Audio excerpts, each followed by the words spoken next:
നമസ്കാരം. ലെബനനിലെ പൊട്ടിത്തെറിക്ക് പിന്നിൽ സത്യത്തിൽ ഇസ്രായേൽ തന്നെയാണോ? അതിൽ ഇറാന് പങ്കുണ്ടോ? അങ്ങനെ ഒരു കളി ഇതിനിടയ്ക്ക് അരങ്ങേറി എന്ന വാർത്തകളാണ് നമുക്കിപ്പോൾ ലഭിക്കുന്നത്. എന്നാൽ അതേസമയം ഇതിനോടൊപ്പം കൂട്ടി വായിക്കേണ്ട മറ്റൊന്നു കൂടിയുണ്ട്. ഇസ്രായേൽ ഹമാസ് പോരാട്ടം അവസാന ലാപ്പിലേക്ക് അടക്കുമ്പോൾ ലെബനനിലേക്ക് ഒരു തുറന്ന യുദ്ധത്തിനുള്ള സൂചനകളാണോ നമുക്ക് ലഭിക്കുന്നത്? ആദ്യം പേജർ ആക്രമണം, പിന്നീട് വാക്കി ടോക്കി, അത് കഴിഞ്ഞ് പോക്കറ്റ് റേഡിയോ, സോളാർ സിസ്റ്റം, അങ്ങനെ യുദ്ധമുറ നീണ്ടുകൊണ്ടിരിക്കുമ്പോൾ ജിഹാദികൾ പരക്കം പായുകയാണ്. ഇനി എന്താണ് പൊട്ടിത്തെറിക്കുക? മൊസാദിന്റെ അടുത്ത നീക്കം എന്താണ്? ഇങ്ങനെ ഉത്തരം കിട്ടാതെ പേടിച്ചലയുകയാണവർ. സത്യത്തിൽ മൊസാദിന്റെ ലക്ഷ്യം എന്താണ്? ലെബനൻ അടുത്ത പടക്കളമാകുന്നതാണോ, അതോ തങ്ങൾക്കെതിരെയുള്ള തീവ്രവാദ ഗ്രൂപ്പുകളെ തുടച്ചു നീക്കുകയാണോ? എന്താണ് അവരുടെ ലക്ഷ്യം? നമുക്ക് നോക്കാം. സായുധ ഗ്രൂപ്പായ ഹിസ്ബുള്ളയുടെ 100 കണക്കിന് പേജറുകൾ രാജ്യത്തുടനീളം ഒരേ സമയം പൊട്ടിത്തെറിച്ച വാർത്ത ലോകത്തെ ഒന്നടങ്കം തന്നെ ഞെട്ടിച്ചു. സങ്കല്പിക്കാൻ കഴിയാത്തത് പ്രാവർത്തികമാകുന്ന മൊസാദ് മാജിക്. എത്ര ശക്തരാണ് എന്ന് ഹമാസ് അവകാശപ്പെട്ടാലും മൊസാദ് വിചാരിച്ചാൽ നിഷ്പ്രയാസം ചാരമാക്കാവുന്നതേയുള്ളൂ എന്ന മുന്നറിയിപ്പ് കൂടിയാണിത്. ലോകം ഇന്നേ വരെ കണ്ടതിൽ വെച്ച് സമാനതകളില്ലാത്ത ആക്രമണ രീതിയാണ് മൊസാദ് പ്രയോഗിച്ചത്. എതിരാളികളുടെ മനസ്സുകളിൽ പോലും ഭയം നിറഞ്ഞ് അവരെ നിർവീര്യമാക്കുക എന്ന തന്ത്രമാണ് മൊസാദ് പയറ്റിയതെന്നാണ് യുദ്ധരംഗത്തെ വിദഗ്ധർ അഭിപ്രായപ്പെടുന്നത്. അക്കാര്യത്തിൽ അവർ ഇതിനോടകം തന്നെ വിജയിച്ചു കഴിഞ്ഞു എന്നാണ് ആ ജനതയുടെ പ്രതികരണങ്ങളിൽ നിന്നും മനസ്സിലാക്കാനാവുന്നത്. അടുത്ത് പൊട്ടിത്തെറിക്കുന്നത് എന്താണ്? ടിവിയോ മൊബൈൽ ഫോണോ, അതോ എന്താണ്? തങ്ങളുടെ നിലനിൽപ്പിനെ തന്നെ ബാധിക്കുന്ന പ്രശ്നമായി വളരുകയാണ് ഇത് എന്ന ആ ഭീതിയിലാണ് ഹിസ്ബുള്ള. എല്ലാം വലിച്ചെറിയുകയാണവർ. പടക്കം പൊട്ടുന്നതിന് സമാനമായി പോക്കറ്റുകളിൽ കിടന്ന പേജറുകൾ ആദ്യം പൊട്ടിത്തെറിച്ചു. പിന്നീട് പേജർ സ്ഫോടനത്തിൽ മരിച്ചവരെ അടക്കം ചെയ്യാൻ തുനിഞ്ഞപ്പോൾ അവിടെ വോക്കി ടോക്കികളും പൊട്ടിത്തെറിച്ചു. ആദ്യ സ്ഫോടനത്തിന്റെ ഷോക്ക് മാറുന്നതിന് മുമ്പ് തന്നെ അടുത്ത ഭയത്തിലേക്ക് അവർ കടന്നിരിക്കുന്നു. ഇപ്പോൾ ഇലക്ട്രോണിക് വസ്തുക്കളെ ഭയപ്പാടോടെയാണ് ഹിസ്ബുള്ള നോക്കിക്കാണുന്നത് പോലും. ആയിരക്കണക്കിന് പേജറുകൾ ഒന്നിച്ച് പൊട്ടിത്തെറിക്കുന്ന ദൃശ്യങ്ങൾ. തുടർന്ന് ഇന്നലെ കൊല്ലപ്പെട്ടവരുടെ ശവസംസ്കാര വേളയിൽ വാക്കി ടോക്കികൾ പൊട്ടിത്തെറിച്ച് വീണ്ടും നിരവധി പേർ കൊല്ലപ്പെട്ടതെല്ലാം ഹിസ്ബുള്ള എന്ന തീവ്രവാദ സംഘടനയ്ക്ക് പ്രവർത്തിക്കാൻ വളക്കൂറൊരുക്കിയ മണ്ണിലെ സാധാരണക്കാരായ ജനങ്ങളെ അമ്പരപ്പിലാക്കി. എന്നാൽ സംഭവ സ്ഥലത്തുണ്ടായിരുന്ന ഹിസ്ബുള്ള നേതാക്കളാകട്ടെ ഒന്നും സംഭവിച്ചിട്ടില്ല എന്ന ഭാവത്തിലായിരുന്നു നിന്നിരുന്നത്. തുടർന്ന് വാക്കി ടോക്കികളും പോക്കറ്റ് റേഡിയോകളും പൊട്ടിത്തെറിക്കുന്ന കാഴ്ചയാണ് അവർക്ക് കാണാനിടയായത്. ലെബനനിൽ നേരത്തെയും ഇത്തരം പല ആക്രമണങ്ങളും കണ്ടിട്ടുണ്ടെങ്കിലും ഇത്തരത്തിൽ ഭീകരാക്രമണം ആദ്യമായിട്ടാണ് കാണുന്നത്. ബെയ്റൂട്ട് നഗരമാകെ ഭീതിയുടെ പിടിയിലാക്കാൻ പിന്നെ നിമിഷങ്ങളെ വേണ്ടി വന്നുള്ളൂ. പിന്നീട് വാട്സാപ്പുകളിലൂടെ സന്ദേശങ്ങൾ നിരന്തരമായി പരക്കാനും തുടങ്ങി. സോളാർ പാനൽ, ബാറ്ററി, ഫ്രിഡ്ജ് തുടങ്ങി എന്തും വേണമെങ്കിലും പൊട്ടിത്തെറിക്കാമെന്നായിരുന്നു പല സന്ദേശങ്ങളും ഉണ്ടായിരുന്നത്.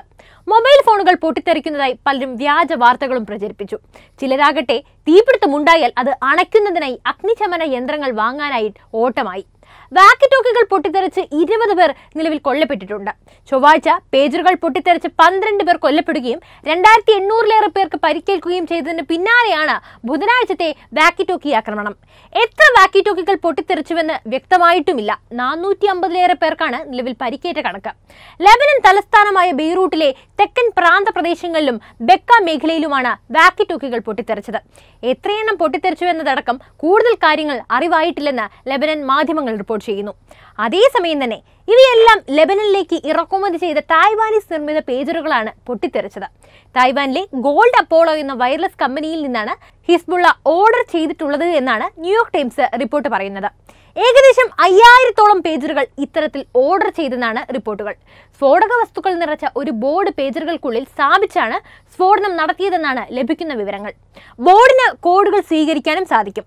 ഒരു തരത്തിലും കണ്ടുപിടിക്കാൻ സാധിക്കാത്ത തരത്തിലാണ് പ്രവർത്തനമെന്നാണ് ലെബനീസ് വൃത്തങ്ങൾ സൂചിപ്പിക്കുന്നത്.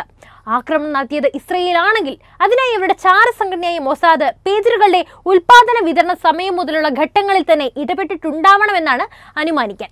അതോടൊപ്പം തന്നെ ഇസ്രയേലിനെ തിരിച്ചടിക്കുമെന്ന് ഹിസ്ബുള്ളയും പ്രഖ്യാപിച്ചിട്ടുണ്ട്. വിതരണ ശൃംഖലയിൽ നടന്ന നുഴഞ്ഞുകയറ്റമാണെന്നാണ് മറ്റൊരു അഭിപ്രായം. പേജറുകളുടെ നിർമ്മാണത്തിനിടയിലോ ട്രാൻസിറ്റിനിടെയോ ഏതെങ്കിലും തരത്തിലുള്ള ഇടപെടലുകൾ നടന്നിരിക്കാമെന്നാണ് ഇവർ പറയുന്നത്.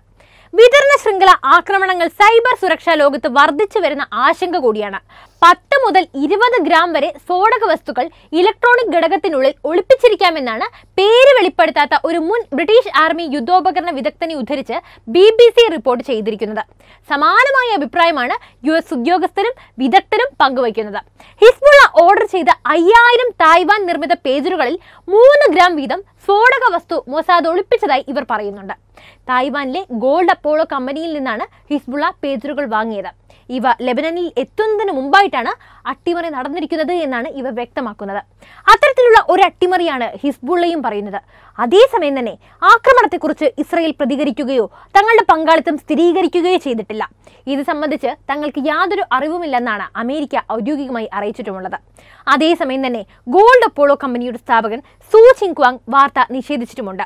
സ്ഫോടക പരമ്പരകളിൽ ഉൾപ്പെട്ട പേജറുകൾ നിർമ്മിച്ചത് തങ്ങളല്ലെന്നാണ് അദ്ദേഹം പറയുന്നത്. പൊട്ടിത്തെറിച്ച പേജറുകൾ ഒരു യൂറോപ്യൻ കമ്പനിയുടേതാണെന്ന് അദ്ദേഹത്തിന്റെ വാദം. അതേസമയം തന്നെ ഇത് ഹിസ്ബുള്ളയ്ക്ക് കൈമാറിയത് ഇറാനാണെന്ന വാർത്തകളും പരക്കുന്നുണ്ട്. ഇതിന് പിന്നിലെ സത്യാവസ്ഥ ഇറാൻ അംഗീകരിച്ചിട്ടുമില്ല. ബ്രാൻഡ് ട്രേഡ്മാർക്ക് അംഗീകാരം മാത്രമേ തങ്ങൾ നൽകുന്നുവെന്നും പേജറിന്റെ ഡിസൈനിലോ നിർമ്മാണത്തിലോ പങ്കില്ലെന്നുമാണ് കമ്പനി വിശദീകരിക്കുന്നത്. നമുക്ക് നോക്കാം, ലെബനൻ ഇനി ഇസ്രയേലിന്റെ പടക്കളമായി തീരുമോ എന്നും അതുപോലെ തന്നെ മതതീവ്രവാദികൾ ഇതോടെ വാലും ചുരുട്ടി ഓടുമോ എന്നും.